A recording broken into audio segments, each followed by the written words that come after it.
Les points de vue sur l'actualité, c'est maintenant sur Europe 1. Maintenant, c'est la revue de presse. Bonjour Samuel Etienne. Bonjour Maxime, bonjour à tous. Ce matin, dans vos journaux, l'appel à la libération des deux journalistes Didier François et Édouard Elias, enlevés il y a 2 mois maintenant en Syrie. L'Allemagne qui se demande bien comment relancer sa natalité. Et puis je vous parlerai aussi du championnat du monde de décortiquage de crevettes.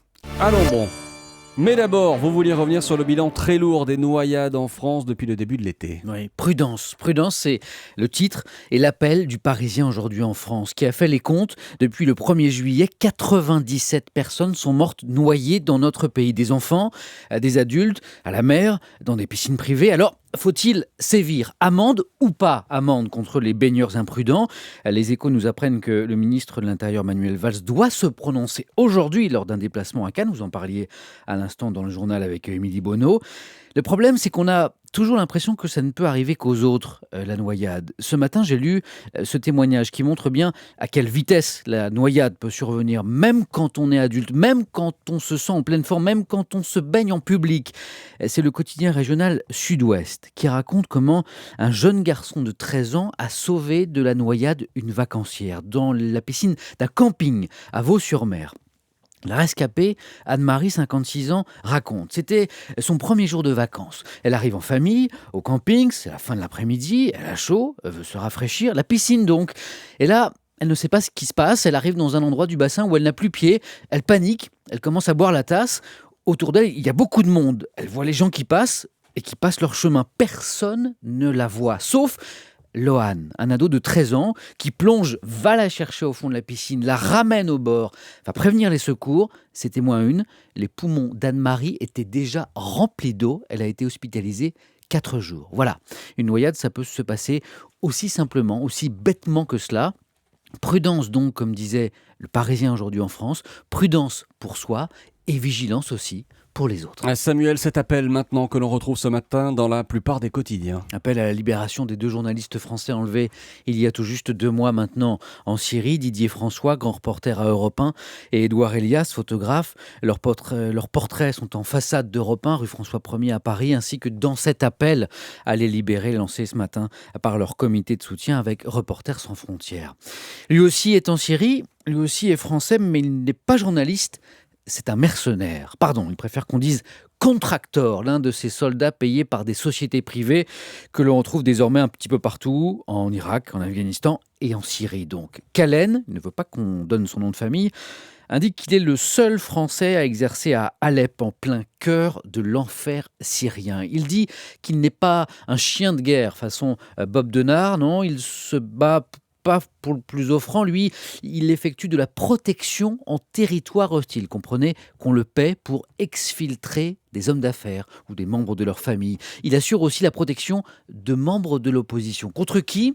Eh bien, Kalen explique, la Syrie, c'est le chaos. Tout le monde tire sur tout le monde. Les enlèvements se multiplient de journalistes, de Syriens. Kalen dit que des groupes mafieux en ont fait un vrai business. Et il conclut, les Français sont désormais très mal vus par certains combattants islamistes qui n'ont pas accepté la guerre au Sahel. Il est temps pour moi de décrocher. Je boucle un dernier contrat en septembre et je rentre. On reste à l'étranger ?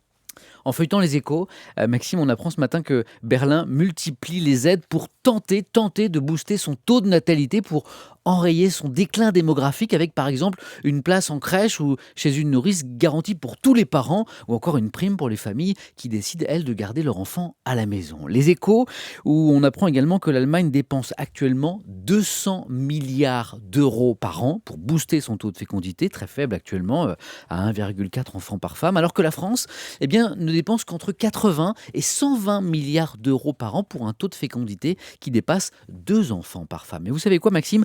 C'est pas gagné. Quelle est la principale raison invoquée par les Allemands qui ne fondent pas de famille ? Eh bien, c'est le site d'information Slate qui nous l'apprend. À 67%, c'est parce qu'un enfant, ça coûte trop cher.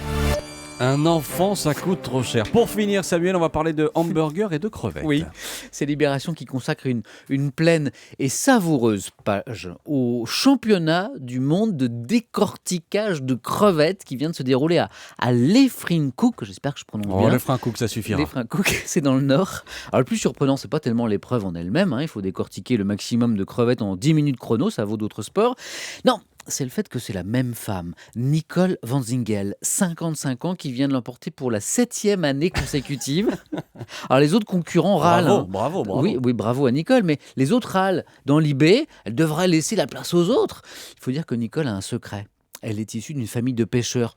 Tous les jours, elle épluche des crevettes, forcément. Forcément, ça aide. Et puis je voulais aussi revenir d'un mot sur ce fameux burger in vitro dont Europe 1 vous a déjà parlé depuis hier soir. Ce steak fabriqué pour la première fois à partir de cellules souches de vache, ce que la Nouvelle République appelle ce matin le burger synthétique, le Parisien, lui préfère l'appeler le steak du futur. Parce qu'il représente un espoir pour nourrir la planète, un espoir aussi pour les défenseurs des animaux, puisqu'avec la culture in vitro, plus besoin d'abattre des animaux. Mais le principal problème, ça n'est pas le prix. 250 000 € le steak pour l'instant. Ça, c'est le premier, ça va baisser. Non. Selon Michel Chiffre, dans le quotidien L'Opinion, ce nouveau journal lancé il y a quelques mois, le problème, c'est le goût. Car l'inventeur espère que son burger aura le même goût. Le même goût que le vrai. Et ça, c'est tout bonnement insupportable. La science, écrit ce matin Michel Chiffre, qui ne doit pas aimer les hamburgers, la science doit savoir se fixer des limites. Ce soir, Samuel, des clics et des claques, on vous retrouve à partir de 20h. Oui, je reçois Charles, le dessinateur et patron du magazine satirique Charlie Hebdo. Et puis comme tous les soirs, ma question très très essentielle, mais c'est quoi cet engouement autour de la course à pied ? Vous l'avez peut-être constaté autour de vous, Je Maxime. me pose la même question. De plus en plus de gens courent, y compris des marathons. Ce soir, je demanderai, mais pourquoi ? Mais pourquoi ? Et on vous retrouve également chez Thomas Joubert. Thomas Oui. Joubert dans le grand direct des médias. On en parlera avec Thomas dans 5 minutes maintenant. Merci Samuel Etienne. Merci. C'était la revue de presse d'Europe 1 Matin.